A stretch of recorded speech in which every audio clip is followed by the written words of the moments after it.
Number 5. So Brian gets suckered into going to this perfect school because his parents send him there. Why? Because he's a bad, bad boy! That's why! The first thing he does is gets in a freaking fight! Is he not stupid? What is going on here? He tries escaping! And he made a great effort too, but loser. His friends double trick him.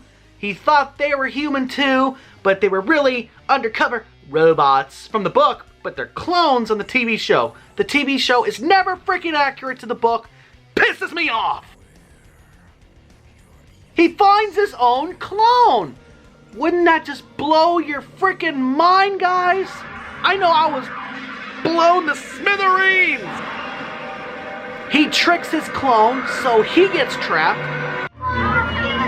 You gotta get me out of here. I keep telling you. The real Brian shoved me in here and took my spot. I'm the clone. Brian O'Connor's clone. Yeah, I'm a clone too. Come on, you gotta get me out of here. Come on, please. You gotta get me out of here. I'm Joe Roberts' clone. We're all clones. Let us all out. Come on. But the real Brian gets home. Operation Rescue. Don't worry, guys. I'll get you out of there. It's the last thing I do. I'll get you out of there.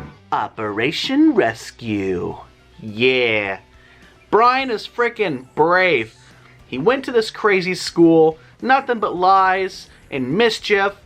Nothing is really to what it seems. He tries to escape. Gets back in his room in the nick of time when they were doing roll call. Alarms are going off. Spotlights are everywhere. Finds his own clone. Figures out he's going to be there locked up and they're going to send some frickin' robot back to his family. Oh my gosh. So he has to pretend to be a robot clone. And then he plans on actually rescuing the other children. He is frickin' brave as all hell. Brian's amazing. Number 4. Alex Hunter. This is Werewolf Skin, guys. Now, Goosebumps never made a TV episode for Werewolf Skin on Fox Kids. Yes, they made a video about it later on VHS, but it's not on the seasons on Netflix, so you're always going to have to tell you the story. So he's there with his aunt and uncle, and he's staying there, and they're a little cuckoo, and there's bars on the windows, and they're saying, you can't go in the woods after dark, you can't do this, you can't do that, yada, yada, yada. There's a neighbor's house that's supposedly, they're weird, yada, yada, yada. He likes this chick next door, Hannah.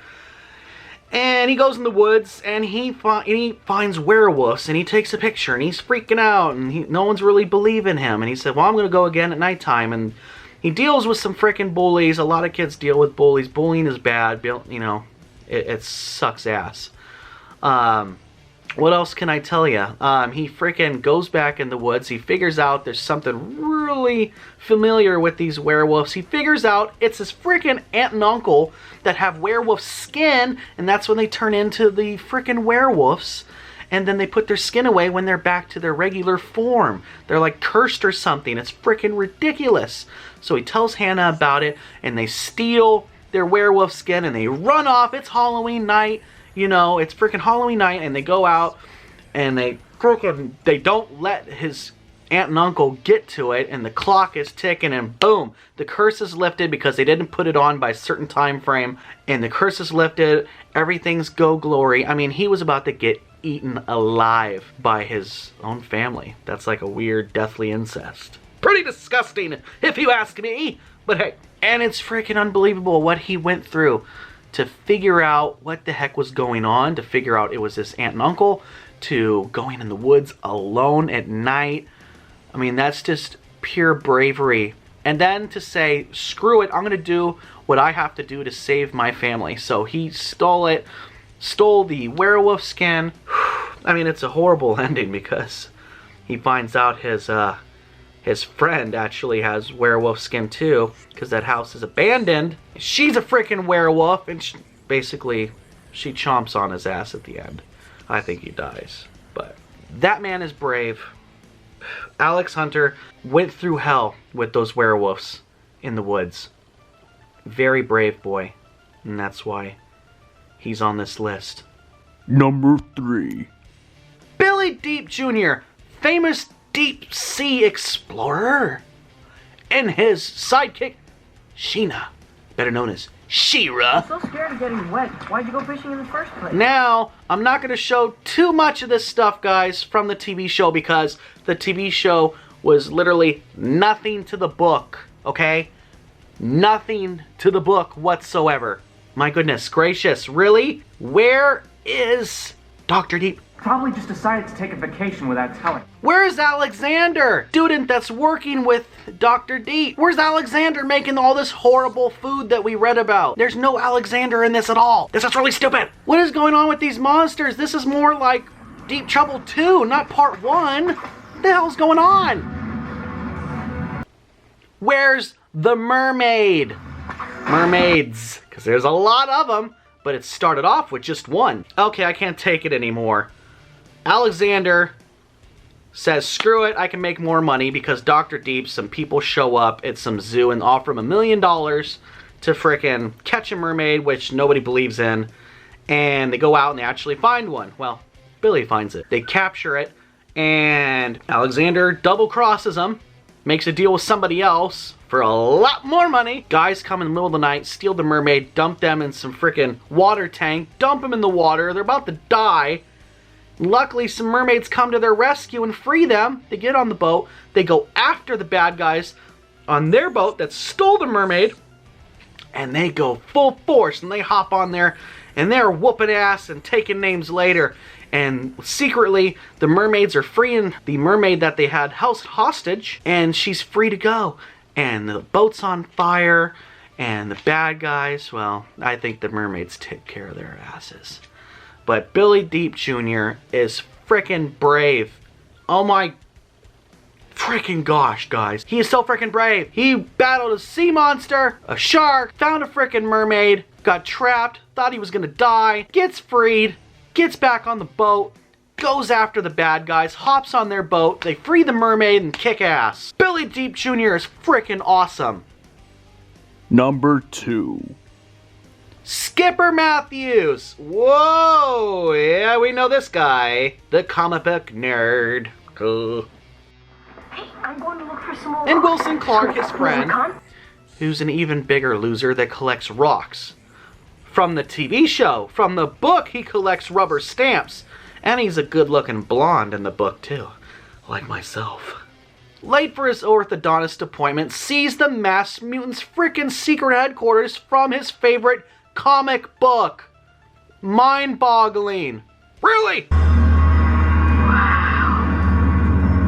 His dad hates him reading comics. He goes back to that building because he didn't get a chance to go inside, and the building's frickin' gone. Wonder you're seeing things.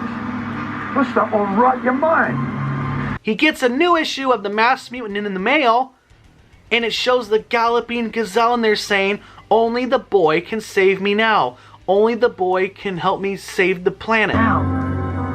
Only the boy can save me now. Only the boy can save the world from the Masked Mutant's evil. But where is he? Now this time, Libby Zax is not around. He goes solo numero uno. And this time, he doesn't press the button in the elevator, and it doesn't take him down. It takes him up. He finds the Galloping Gazelle, and he has lost his mind. He was like, you're real. I cannot believe it. You're real. Real tired of waiting. Turn that heat. After he saves the day, they go up to his private office of the Masked Mutant, the most evil supervillain of them all. And of course, the plan doesn't work out for the Galloping Gazelle to make a tornado around him and blast him out of space or whatever the heck he was going to do. And the Masked Mutant trips him, turns into a giant leopard, tears him to shreds, scares the shit out of the Galloping Gazelle, and this is what happens. You're on your own, kid. He's a freaking coward! How are you the leader of the League of Good Guys, and you freaking leave a 12-year-old boy to defend himself against the most evil villain ever in existence. You just freaking left him. It is freaking unbelievably cowardice. He tricks the masked mutant. He says, I am the colossal elastic boy. I bend, but I don't break. There's only one way the elastic boy can be destroyed. What's that? By sulfuric acid. That's the only thing that could destroy my elastic body. Oops. By sulfuric acid. That's the only way you can destroy my elastic body. And the masked mutant falls for it, guys. He changes into sulfuric acid, which is a liquid, and destroys himself after he crashes that wave, aiming at Skipper Matthews, but misses by inches. And the masked mutant is gone, destroyed by a 12-year-old boy. Unbelievable. Yeah, I'm telling you. But Skipper Matthews forgot about that beam of light, because now he's a comic book, and the masked mutant was not lying about that. That beam of light changed his molecules into tiny dots of ink. I guess his comic book adventure isn't over, is it?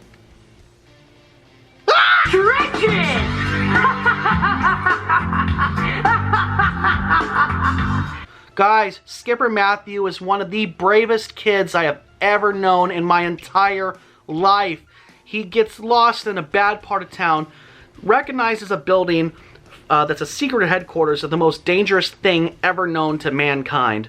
He attempts to go inside, changes his mind, goes back inside with a girl named Libby Zax, get lost, pressed up on the elevator, went down, found drawings of himself inside their building, thinking it's the place where they make the comic books, maybe. And then he freaking goes again after seeing himself in a comic book issue saying, you have to save the leader of the League of Good Guys, the Galloping Gazelle. He goes back there in the middle of the night, says, I don't care, I'm going to go save the Galloping Gazelle from the masked mutant. He goes back on his own, he gets on the city bus at night, goes back to the hood, goes inside the weird building through the invisibility curtain, and he saves the Galloping Gazelle, goes up there to kick some ass. Gazelle gets his ass beat, ditches the kid, and Skipper Matthews actually tricks the masked mutant into changing himself into a liquid, which is the only thing that could actually physically destroy the masked mutant, period. And wins! And in doing so, he becomes a superhero himself! Number 1. Billy Harlan is going to summer camp. So he thought. Welcome to Camp Night Moon. Who doesn't like camping? I like camping, right? Can't nowhere. We're here. Oh my god, did you guys just see Tucker from Are You Afraid of the Dark? With a little bit bigger nose and bigger ears, but that's him. He's a little bit older, but that is Tucker. Whoa! Goosebumps and Are You Afraid of the Dark shared a lot of cast. His boy gets bit by a freaking snake on the first day arriving to camp. And nobody gives a crap. What the hell is wrong with these people? Larry's an asshole. Okay, who threw the sheet out the window? Uncle Al is a little fishy if you ask me. There's something about Uncle Al that I just don't trust. He seems nice, but there's something really weird about that guy. And Larry? Phew, I hate Larry. The kids are planning to go to the forbidden bunk at night. That is so freaking scary, knowing there's a monster named Saber on the loose that freaking destroys and rips up and mutilates kids. Larry pegs that kid with the baseball. I thought that was freaking hilarious. Loser. He dives in to try to save his friends in the canoe that dumped over. That is so brave of him. Oh my god, I wouldn't do it. Billy's friends are disappearing left and right. They're denying they even know these kids. Is Billy losing his freaking mind over here, guys? Really? The girl tries to warn him that they're gonna sneak away and he should join. They're freaking done. They're over it. The same thing that Billy is dealing with, they're dealing with the same thing on the other side of camp where the girl section is. It's crazy. You got a monster on the loose, and Uncle Al's gathering everybody up to hunt down these girls that escaped from camp with freaking crossbows? Really? Not to kill them, but whatever. Still, you got a monster in the woods, but we got to catch these two kids that broke the rules because they left. I don't think they got too far, Uncle Al. You could always just call the cops. But no! No way. Put down that weapon, Billy, or you are going to be very, very sorry. No, I'm not. Put it down, Billy. Now!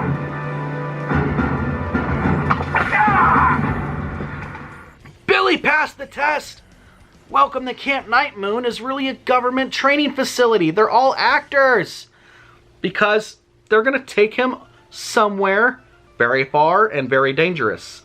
And where is it? Better go get your things back, Billy. Expedition leaves first thing in the morning. Where are we going? Very far away.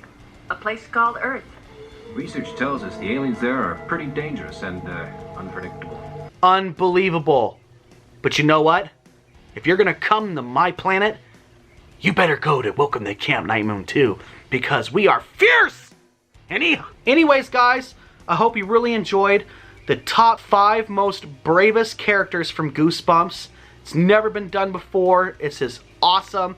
I did my research on this. There's so many great books and stories and characters out there, but I had to narrow it down to the top 5, and this is my top 5. Make sure you like, share, and comment below, and we'll see you next time.